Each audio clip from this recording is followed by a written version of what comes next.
Finisterreko itsaslabarretatik hasi eta Santiago de Compostelako ikusgarritasunera eta Bigoko itsasadarraren handitasunera, Galiziak liluratzen jarraitzen du. Ikusmiran han eta hemen. Gaur gure bideari jarraituko diogu.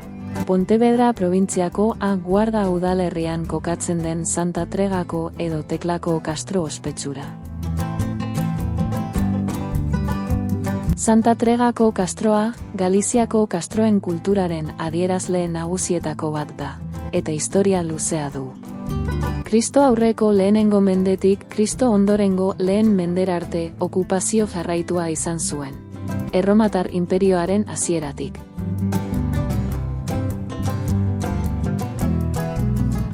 Kastroaren eraikuntza sistemak garai hartako bizimoduaren berri ematen digu.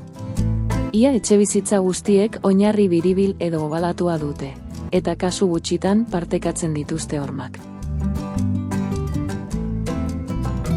Hala ere, salbuespen gisa, plano angeluzuzeneko txabolak ere aurki daitezke.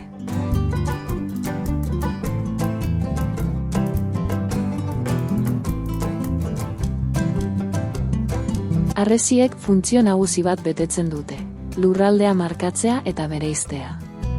Defentsa edo disuasio helburuak bigarren mailan geratzen dira. Txabolen barrualdeak ere aberatsak dira.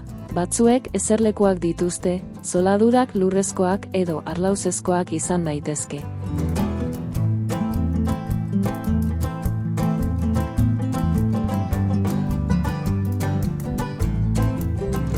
Bere garrantziagatik, 1931an kultura ondasun izendatua izan zen.